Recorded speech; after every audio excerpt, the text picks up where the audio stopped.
Hi, welcome to Happy Tales. I'm Cheryl Rosenthal, Communications and Education Coordinator here at the Oshkosh Area Humane Society. And I'm Joni Geiger, Executive Director.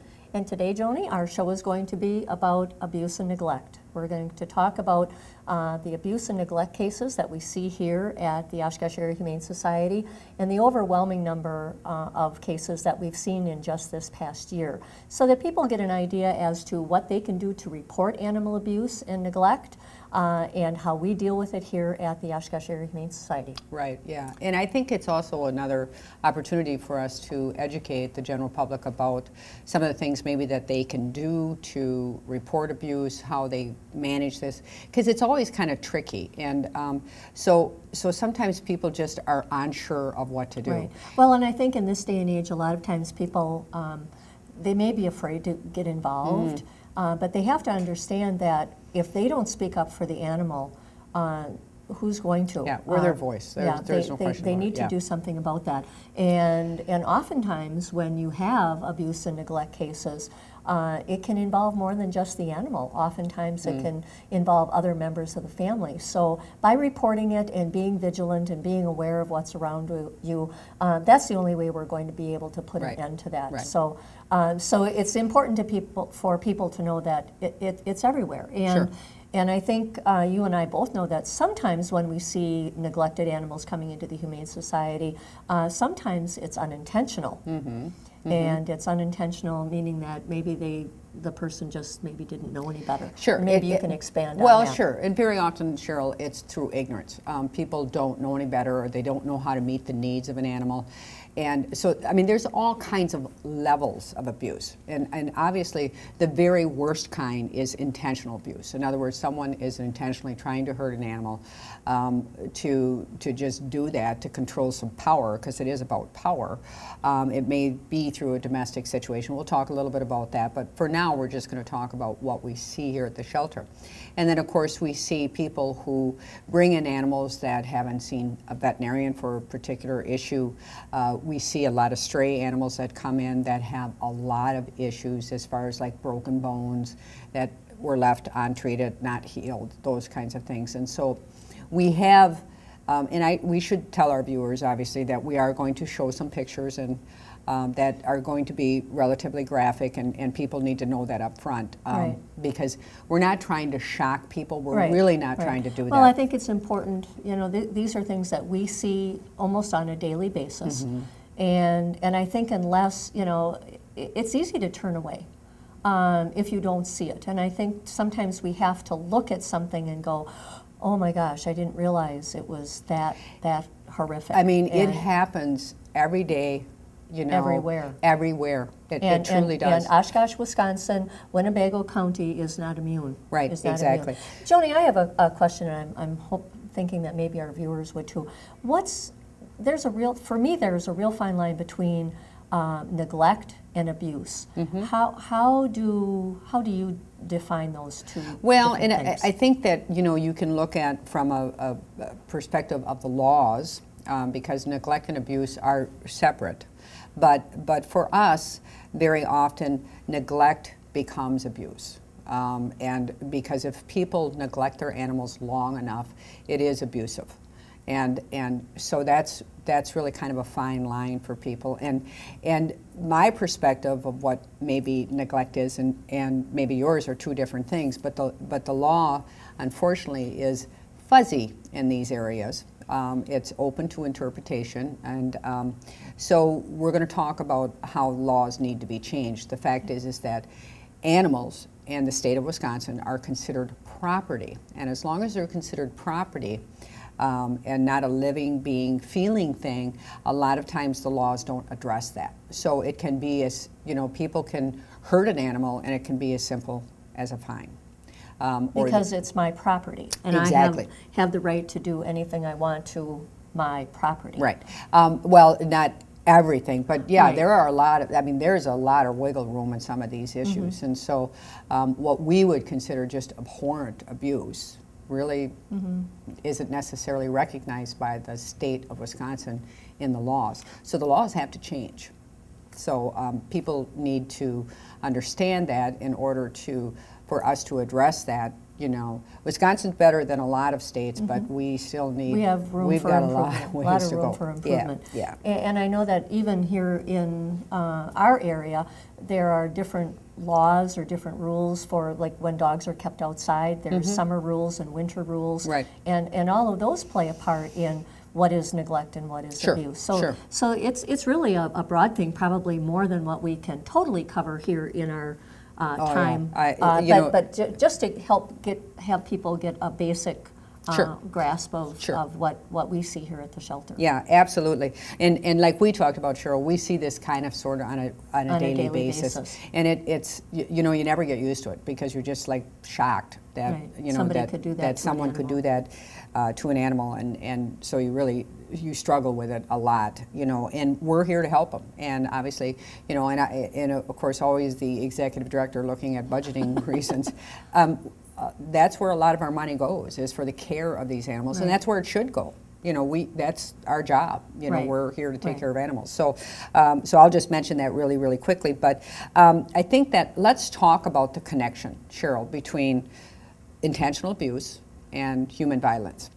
And what we're talking about, obviously, is domestic abuse. Well, it's a known fact. You know, we work very closely with the Christine Ann Center.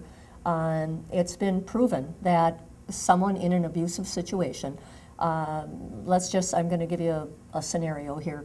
A woman who has a child and they have a pet, and they're in an abusive situation where the perpetrator may threaten to hurt the dog or kill the cat or get rid of the animal. That's a control thing. And so by threatening the animal, they can keep the person from leaving them, or, you know, if you don't get all A's on your report card, I'm going to get rid of your cat. It's a power and it's a control thing. And oftentimes in these types of situations, people in those situations, they don't want to leave because they may have to leave their animal behind. And if they have to leave their pet behind and know that they may be in danger, they're going to think twice about leaving that situation. Sure. And so people really have to understand that there is a direct connection between animal abuse and human violence. I remember when I first started working here, there was a little girl in a classroom who kept telling me about her daddy doing things to her dog.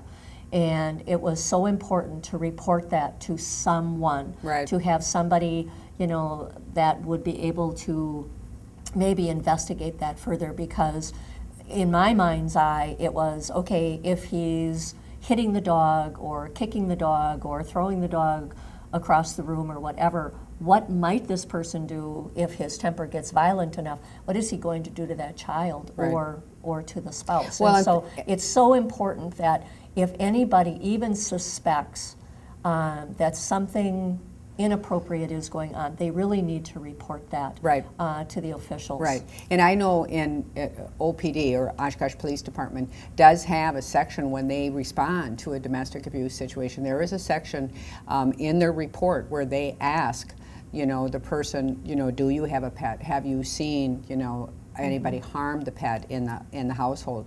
So Oshkosh is well, and I believe much better than some of them. The national statistic is between, what is it, 20 and 40% of women that have been abused come forward and say that, yes, the perpetrator has also harmed family pets. Sure, harmed, and 71% threatened to harm. Yeah. And think of the emotional abuse. I mean, you know, if you have a child, and this is the kind of conversation that you know, this perpetrator I mean, it's control. It's all about control. Right. And obviously, even in sexual abuse cases with children, they very often use the pet as a wedge.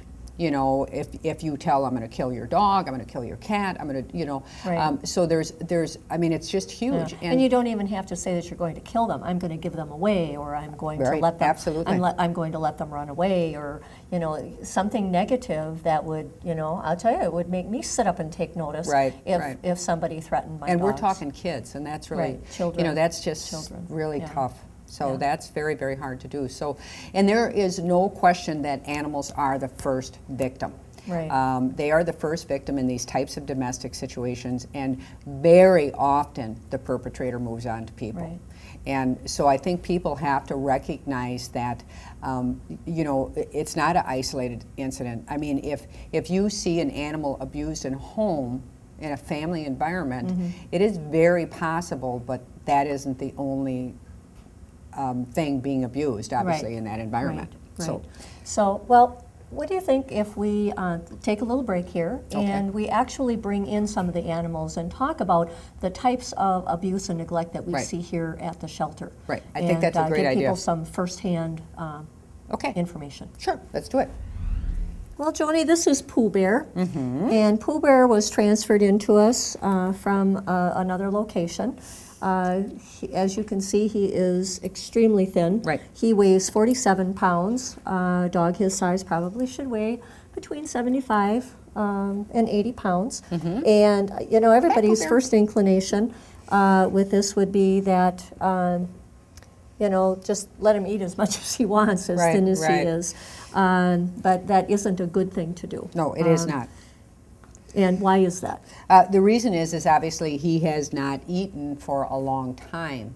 This has been a process for him to get as thin as he is. And by the way, if he was being scored by a humane officer, he would score in as the lowest. He's actually gained 3 pounds since he's been here. And I'm gonna just show you and then show the people how hungry he is. This is puppy chow that he's eating, and we have to be very careful about the diet, and you know, we can't give him a lot of treats and stuff like that because his stomach just isn't accustomed to it. Right. And so that's why it's a process, and we're increasing his food gradually. Right. And you can see every bone on his body, you know, is sticking out. Right. And so eventually, as he is, you know, fed, he will get muscle mass, and he'll fill out, and he passed his temperament test. He's a very nice boy. Yes. But it's going to be a while before, you know, he will be going to a permanent home. Right. Because we will be wanting to see him through this. Right. And this is a classic case of neglect. Right. This really is. And by the way, I should mention that reason his tail is shaved. He's got happy tail. He wags his tail, and there's a little sore on the end, and of course it bleeds a little bit. So we're keeping that area clean for him. So he's a very nice dog. He's very friendly. He's very social. He didn't deserve this. No. And you know, nobody does. But you know, this is again, this is something, and there's nobody's going to be prosecuted for this. Because again, we're talking about some of those laws that we talked about. So we're just happy that he's here with us and that we can help him and that we can put him up for adoption eventually. So, okay, let's move on to the next one, Cheryl. Okay, ready to go?